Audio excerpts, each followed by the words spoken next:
আসসালামু আলাইকুম, স্বাগতম জানাচ্ছি আমার আরো একটি নতুন ভিডিও। এতদিন কাজের ব্যস্ততা এবং শরীরের অসুস্থতার কারণে নিয়মিত ভিডিও আপলোড করতে পারতেছিলাম না। এখন থেকে প্রতিনিয়ত ভিডিও আপলোড করার চেষ্টা করবো ইনশাআল্লাহ। আমাদের এদিকে ধান কাটা সিজন প্রায় শেষ, এখন আবার করে নতুন করে ধান রোপণ করতে হবে। কারণ হলো আমাদের এদিকে এই সিজনেও ধানের চাষ। এখন অনেকেই প্রশ্ন করতে পারেন ভাইয়া, ধান চাষের জন্য অনেক পানির প্রয়োজন হয়, আপনারা পানি কোথা থেকে পাবেন? না ভাই, আমাদের এদিকে ঝর্ণা আছে, ঝর্ণা থেকে আমরা পানি পাই, ওই পানি দিয়ে আমরা ধান চাষ করে থাকি। ধান চাষ করার জন্য সর্বপ্রথম যে কাজটি হলো সে কাজটি হলো বীজতলা তৈরি করা এবং বীজ ধান ওখানে ছিটানো। বীজতলা তৈরি করার জন্য একদিন আগে ট্রাক্টর দিয়ে জমিটা চাষ করে নিয়েছিলাম। চাষ করে নেওয়ার পর জমিগুলো একটু লেভেলিং করতে হবে, কারণ এখন যেহেতু বর্ষাকাল না, যার কারণে সব জায়গায় পানি যাবে না, যে জায়গাতে উঁচু থাকবে ওই জায়গাতে পানি যাবে না, যার কারণে একটু লেভেলিং করতে হয়। জমি লেভেল করা শেষ করে আমরা যে হাড়িগুলো আছে ওই হাড়িগুলো তুলে নিচ্ছিলাম, যার কারণে এইগুলাতে বীজদানগুলো ফেলতে হবে। বীজদানগুলো 4-5 দিন আগে বাজার থেকে এনে এগুলো পানিতে ভিজিয়ে এবং শুকিয়ে তারপর এই জাকে দিয়ে তারপর এই ধানগুলো অঙ্কুরোদগম করতে হয়, এগুলো তারপর জমিতে ছেটানো হয়। তারপরে এই বীজদানগুলো অঙ্কুরিত হওয়ার পর তারপর জমিতে হাড়িতে পালানো হয়। এই সময় ছিল আমাদের এদিকে তেমন একটা চাষ হতো না। এখন ঝর্ণা বসানোর পর এদিকে প্রায় জমি অর্ধেক জমি চাষ হয় এবং আর বাকি অর্ধেক যেগুলোতে ঝর্ণার পাশে নাই ওইগুলো জমি চাষ হয় না। তবে বর্ষার সিজনের তুলনায় এই সিজনের জমিতে একটু খরচ বেশি হয়। এটির কারণ হলো এখন যেহেতু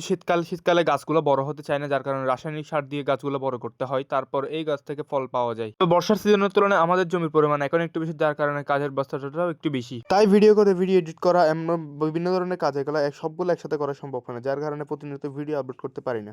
যাই হোক, কাজের অনেক কথা বলে ফেলছি, এখন কাজের কথায় আসি। আমরা যে রুলগুলো দেখতেছেন ওই রুলগুলো সুন্দর করে একটু লেভেলিং করতে হবে, যাতে এই যে পানি দেওয়ার সময় সুন্দর করে পানিগুলো দেওয়া যায়। এবং রুলগুলো সুন্দর করে লেভেলিং করার পর ওই রুলগুলোতে আমাদের ধানের বীজ ছিটাতে হবে। ধানের বীজ ছিটানোর পর আমাদের আরো একটি কাজে যেতে হবে, তাই একটু তাড়াতাড়ি করে এই কাজগুলো করে নিচ্ছিলাম। বর্তমানে আমাদের এদিকে তেমন একটা সবজি চাষ হয় না, যার কারণে আমাদের এদিকে ধানই বেশি চাষ করা হয়, যার কারণে ধানেরটা একটু বেশি মানুষ চাষ করে এবং এরপর থেকে আমরা বিভিন্ন ধরনের চাষের সাথে যুক্ত হবো ইনশাআল্লাহ। এখন রুলগুলো লেভেলিং শেষ করে আমার ছোট ভাইয়েরা আমার জন্য ওই যে ধানের বীজগুলো নিয়ে আসছিল, ওই ধানের বীজগুলো এখন আস্তে আস্তে করে ছিটাই দিব। ধানের বীজ ছিটানোর 4-5 দিন পরে এইখানে আর পানি দেওয়া যাবে না, কারণ এখানে যে ধানের বীজগুলো যেগুলো ছিটানো হবে ওগুলোর যে শিকড়গুলো আছে শিকড়গুলো মাটি আঁকড়ে ধরতে হবে, তারপর এই ধানের বীজগুলো এখানে পানি দেওয়া যাবে। এখন আমি ধানের বীজগুলো একটু ছিটাই দিচ্ছিলাম, একটু আস্তে আস্তে ছিটাচ্ছিলাম, কারণ এই বিষয়ে আমি একটু নতুন, যার কারণে একটু কষ্ট হচ্ছে ছিটাতে, বা কষ্ট হচ্ছে না, একটু সময় একটু বেশি লাগতেছে আর কি। পৃথিবীর কোনো কাজে আসলে কষ্টদায়ক নয়, তবে একটু কৌশল এবং একটু সময়ের প্রয়োজন হয়। যে জমিটা দেখতেছেন সব পুরো জমিটাই আমাদের লেগে যাবে, এই পুরো জমিটাতে আমাদের জ্বালা ফেলতে হবে। আজকে ফেলতেছি না, কয়েকদিন পরে ফেলবো ইনশাআল্লাহ। এখন অল্প ধানের জমি, অল্প ধানের বীজ আমরা এখানে ফেলতেছি এবং কয়েকদিন পর আরো কিছু ধানের বীজ ফালাবো, যে কারণ এগুলো এখনো অমৃতম হয় না, যার কারণে